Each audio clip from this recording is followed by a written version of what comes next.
Alright lads, welcome back to me podcast, Cheaper Than Therapy. Mick Thomas here, blah blah blah, like and subscribe, blah blah, get your podcasts over on YouTube, this, that, the other. Thanks for coming back though, I do appreciate it. Before I get started, actually, someone sent me a comment on YouTube and I can't seem to open it. I don't know if you took it down or if it was flagged for some reason, but I can't seem to find it. And it was from Paul Gilliland, if I'm saying it right. Paul, if you're listening, I don't know the messages, mate. It kind of started off nice, and I hope it didn't take a quick turn. You know, like you said these nice things in the message, and then all of a sudden you went, however, I do believe you're a cunt. So the Paul Gilliland, sorry, mate, I don't know why the message didn't go through, but I wanted to talk to you, and that's why I didn't respond back to you. Normally I'm good with that kind of stuff, writing back to people, but for some reason, it wouldn't go back. So anyway, welcome back and all that stuff. I got nothing to promote. Almost Irish podcast. I think we're supposed to one this Saturday. Couldn't tell you, right? Couldn't tell you. So I don't know what's happening with the lads over there. I think we're supposed to get together. Again, Dan's got a lot of stuff going on. We'll talk about that maybe on the episode. Not my business to talk about it. Anyway, Alec Baldwin. Right, let's get into Alec Baldwin. Before we do, I do want to say I am a big fan of Alec Baldwin. I always have been a big fan of Alec Baldwin. I think I'm a bigger fan of Alec Baldwin now. I don't know why I'm a big fan of his. I think in 30 Rock he's a very, very, very funny character. I can't help it. I'm a fan of Alec Baldwin. I really am. I like what he's very good at comedy. I think he's a good actor. I really do. I'm a big fan of Alec Baldwin. I remember actually one time about 5 years ago, maybe, it was my first ever, not that I've had any after this, but it was my first ever homosexual dream where I made out with Alec Baldwin. And, which is weird because I didn't think I'd be into older men, but, I figured that, all right, I'm into this now, but it turns out I'm not. I woke up and, all right, Alec Baldwin. And I think I was going through my 30 Rock stage where I was just watching it on a loop. Maybe I had it on before I fell asleep, and then I was like, hello, lemon. And then I made out with Alec Baldwin. I didn't fuck him, and he didn't fuck me, so don't be coarse. We just made out, and respectful. It was a nice makeout session, but I woke up thinking like, all right, I guess that happened. But I've always been a fan of Alec Baldwin, and he shot and killed someone this week, which kind of does bump up your stock a little bit, doesn't it, really, as a cooler person. Now, having said that, the weird thing about it is that how everybody is kind of saying, did you hear about Alec Baldwin? Nobody's talking about the director of photography, which kind of goes to show you that a lot of people don't give a shit about a lot of people unless they're really famous. So Helena Hutchins, which is really very talented photographer, she got shot and killed by Alec Baldwin, but everybody says Alec Baldwin. Do you know what I mean? Like, it's weird that they that's the power of fame, I guess. It just puts you in that category. Like Ricky Gervais said at one time, I think, on a plane, because if this plane were to crash, it would be Ricky Gervais dies and 200 others. And he's right. So I think when people are famous, we just kind of, and I guess this Helena chick was not famous, but very talented. I looked at some of her work. So he was on the set of a movie called Rust in New Mexico. And he shot and killed this lady and injured the director. Now, I'm drinking a Red Bull just in case Red Bull wants to send me some sponsorship. On YouTube and stuff like that. So maybe like, oh, Mick Thomas drinks Red Bull. Maybe we'll send it over. Connected to this Alec Baldwin murder. Yeah, I think that's what happened. I think Red Bull, Alec Baldwin drank too much Red Bull and then he went on a killing rampage. That's what happened. That's what I read in the tabloids, and it must be true. Alec Baldwin drinks Red Bull and then guns down a movie set. Anyway, so that's not true. A joke. A jest has been made. So Alec Baldwin is on the set of a new movie called Rust, where he is the star of. It's funny, I didn't think he starred in movies anymore. I know he was in movies, but I didn't think he'd be popular enough to carry the lead role. But good for him. Good for Alec. And he was given a gun that didn't. Now this might blow your mind, right? Like, what is it? Not like you think like a toy gun? Do you know what I mean? Like, you thought it would be like a toy gun, like pew pew, and they add the noises in later. No, most of the times they use real guns on movie sets. And I've been on 2 movie sets, and I'll talk to you about that in a moment, about the guns on it. because I actually had to handle a gun in one of the movies. I'll talk to that in a second.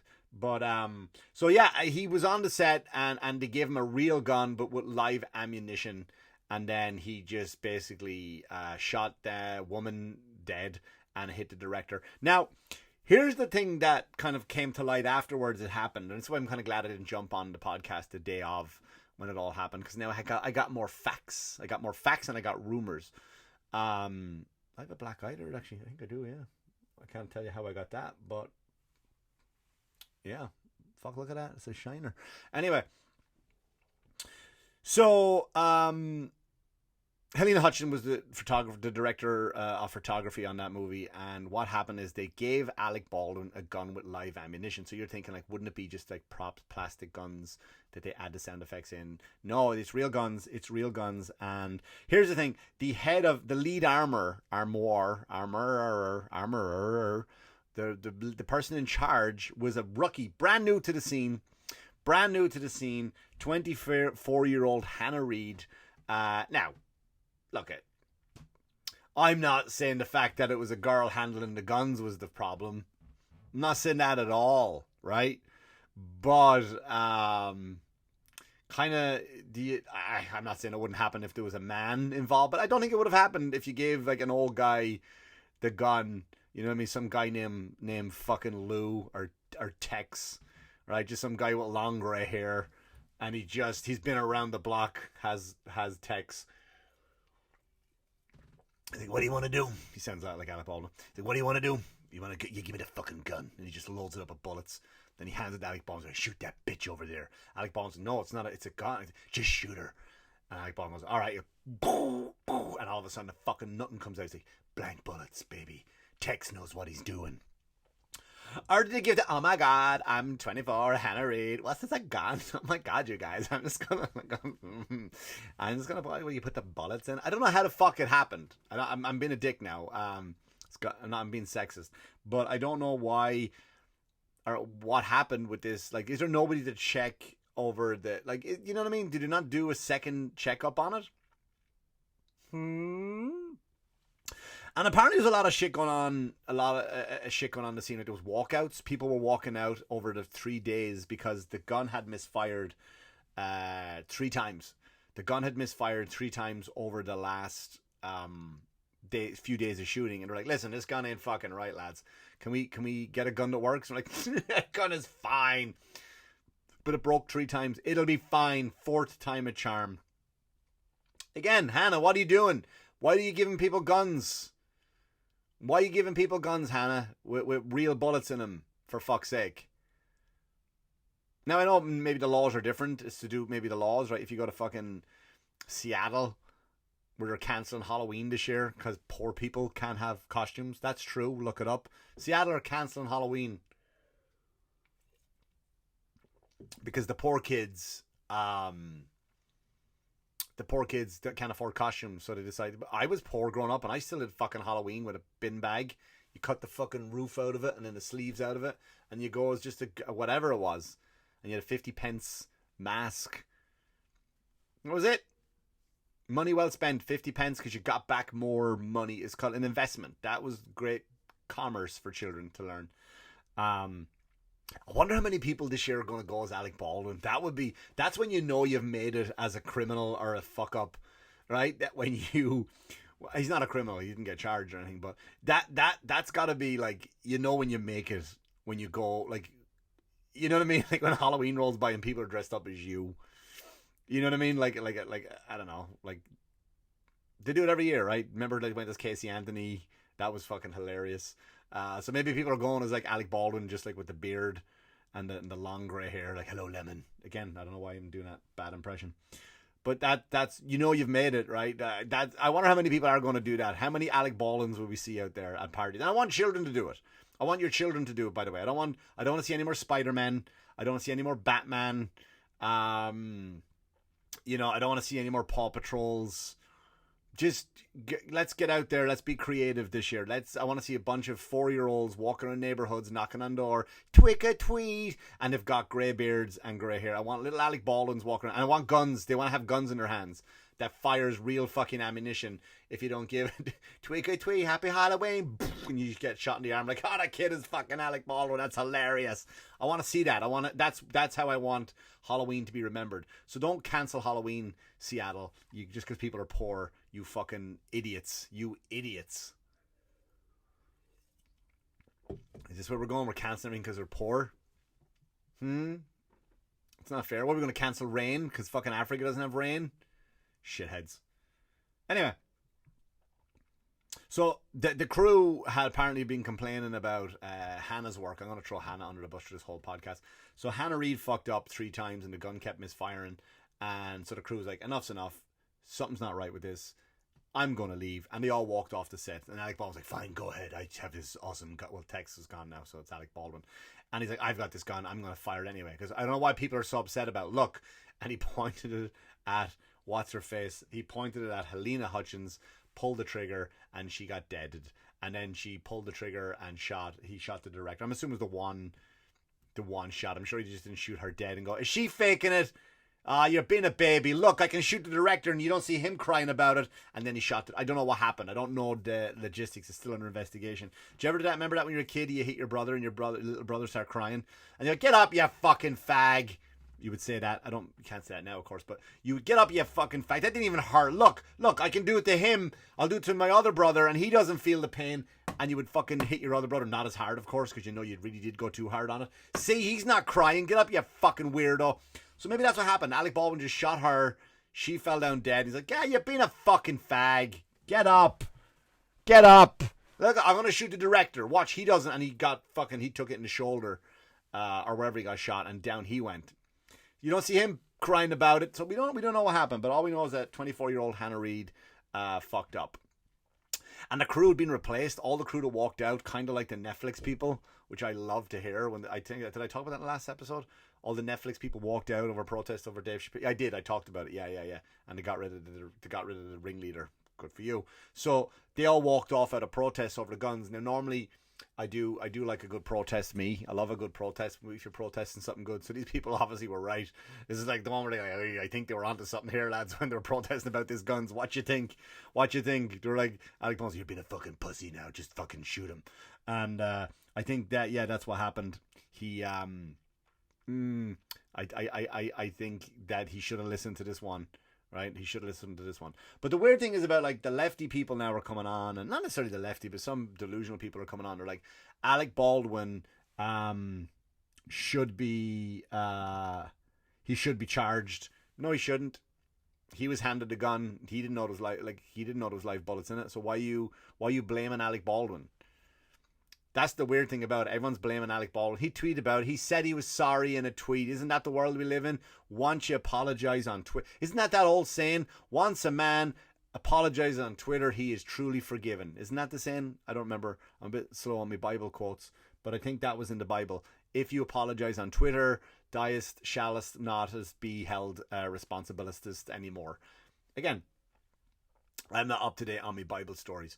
So, but yeah, so you stop blaming Alec Baldwin. It ain't his fault. It ain't his fault at all. He just, you hand someone a gun, you're going to go pew, pew. You're going to do something. It's hard to not hold a gun and someone says don't fire it. Of course you're going to fucking fire it. So stop blaming Alec Baldwin. It's not Alec's fault. We need more Alec Baldwins in the world. We need more comedy. That's real comedy. That's a guy who commits to the character. He just fucking guns down people. Yeah, so the crew were walking off at a protest and they should have listened to him. But then they brought in, it said, we're not going to listen to you. We're just going to bring in new people. They brought in scabs. Basically, they come in and, yeah, and then Alec worked with the scabs, I guess. And then they shot. The poor lady got shot and killed. It's a sad thing. Like, you don't want someone to die, of course. Especially someone, especially just someone who's standing there fucking minding their business, and then they did take a gunshot. They haven't released the details of it. Did she get shot in the head, the chest? Was it a machine gun? Was it a handgun? I don't know. But I know the gun laws are very strict because I was in 2 movies.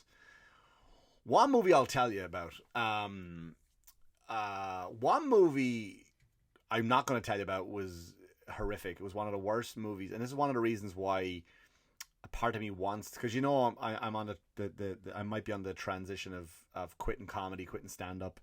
I still haven't figured out some stuff, you know, my own mental problems and stuff about that, I might still quit stand-up. But maybe I'll stick around stand-up just so I can achieve something good, because the only thing my legacy now would be was being in this piece of shit movie. And I'm not going to tell you the name of it, but I'll tell you Eric Roberts is in it. I think Eric Roberts was the big money guy in it to try sell tickets. I play one character. I was in 2, maybe 3 scenes. Bunch of lines. Tried to make it funny. It was what it was. You work with the script you have, right? Dog shit movie. I would never tell anybody to go watch it because it's fucking dog shit. It's a dog shit movie. I remember when I went to the premiere of it, when I watched it and I saw my scene, I got up and I left. And as I was leaving, people were saying, trying to get, you know, I was being interviewed on the red carpet. I'm doing air quotes. I didn't even do air quotes. I just said I did. And they were like, what do you think is the best thing about the movie? I said, when the director said, cut, we could all go home. And she's like, oh, you're a comedian. I'm like, no, I'm seriously, this is a terrible movie. And then I got pulled off the carpet for basically saying that. But at the end of the premiere, they wanted all the cast up, the cast up on stage at the theater to kind of ask questions, and I left. I didn't stick around. I just didn't want anything. So I kind of do hope I stick around in comedy to achieve something, so that's not my legacy. So if I die tomorrow from whatever, I don't know, hanging myself or just leaving my car run too long with the hose in the exhaust pipe, overdose on vitamin C. Can you overdose on vitamins? You'd probably just shit your pants, wouldn't you? But anyway, if I die from suicide or whatever, or natural causes, that could happen too. I don't want this movie to be like they find this movie and go, oh, that's his legacy. That's the best thing he's ever done. So, yeah, I don't. And the other movie I was in, which is a movie, it was my first movie I've ever done, and I only had one scene, and I had 2 lines of which they cut out, which is fine. Which a lot of liars will say that, like a lot of liar actors who are my friends who are extras on TV shows and movies.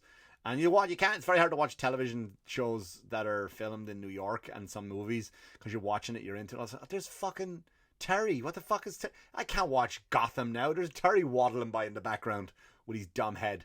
You know. And that's his real name too. I should have made a fake name, but Terry is Terry. You just see him pop up in every fucking television show, and you can't enjoy it, because it takes you out of it. It's like, there's your buddy Terry, there's my buddy Joe, right? Chris, all my friends who are actors. It takes you out of it.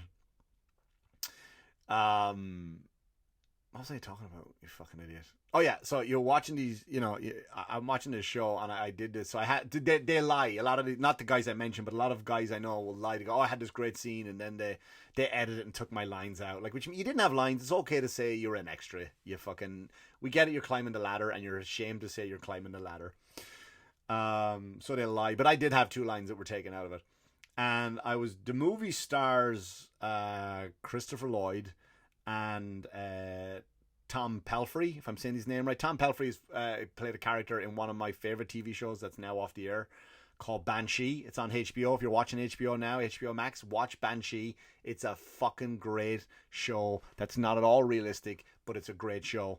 They got guns in it. Guns, right? Guns. So I'm on the set of this movie, and I play a bailiff in court. And my scene is pretty early on in the movie, so you could turn it off afterwards after you've seen me. It's called Excuse Me for a Living. Did I say it already? But I'm telling you again anyway. So I'm in the scene, and there's me as a bailiff in a courthouse. We filmed it in a court in Brooklyn. And then Kevin Brown is a stand-up comedian, big black guy. You may have known him from 30 Rock, where he plays .com, Tracy Morgan's entourage. And nice guy, very funny guy. And so he's a cop, so he has a gun, and I'm a bailiff, and I have a gun. So before the scene starts to shoot, I'm in wardrobe, and I'm getting changed, and I put the thing on, no gun, just I put the holster on and all that stuff, and I put the uniform, a horrible uniform, fit very nice, and I look good in uniform though. But my hair was growing long, and it did kind of comb it to the side, which made me look a lot like a Nazi. I looked very Nazi-ish. When you watch that movie, if you do watch the movie, go like, Mick Thomas is a Nazi in this one. He could play a good Nazi. I was like, I was about to do a Nazi impression, but I don't have time. So then all of a sudden the director just yells before we go start taking, like, oh, can I have everybody's attention? This is Isabel. And they brought this female on. She is she goes, there's only 3 people who are allowed to handle the guns on the set. There are 2 actors, Mick Thomas and Kevin Brown. And I'm over like eating M&Ms at the craft service. You know, everyone stops. The union guys, like everybody, the whole crew of about 100 people stop to listen to this announcement. If anybody touches a gun that's not Mick Thomas, Kevin Brown, or Isabel, you will be escorted offset by security and you will be blacklisted by many companies and will not be able to work again in this business. And then so this girl Isabel comes up and she gives us whole instruction about, now the guns weren't loaded because we didn't shoot them. We didn't even pull them from the holster. Like there's one scene in it where Tom reaches for my gun and I step back, but I grab the holster to protect it. Improv, you know me. I just went with it. You know. You feel it out and you go for it. You know. This is, you know, I'm assuming this is what Daniel Day-Lewis went through with My Left Foot and everything. Or what's the other one? There Will Be Blood. They've abandoned my boy. So you know, same thing. Both Irish lads. You know, we get it. We feel it. We feel it at the moment. But anyway, so he reaches, Tom, the character, reaches for my gun in the scene, and I turn to the right, and I put my hand on the gun, on the handle. And that's it. It's never drawn from the holster by me and Kevin never draws his, but basically the woman was telling me, Isabel was telling me that what happened was on a soap opera. Now, for those of you listening to America, you probably know the story, but for those of you listening to the rest of the world, apparently there was a soap opera where a guy had blanks and they were to call like, all right, that's lunch, and he was just kidding around. He got the gun, like, hey, look at me, duh, and he put it to his forehead and he pulled the trigger.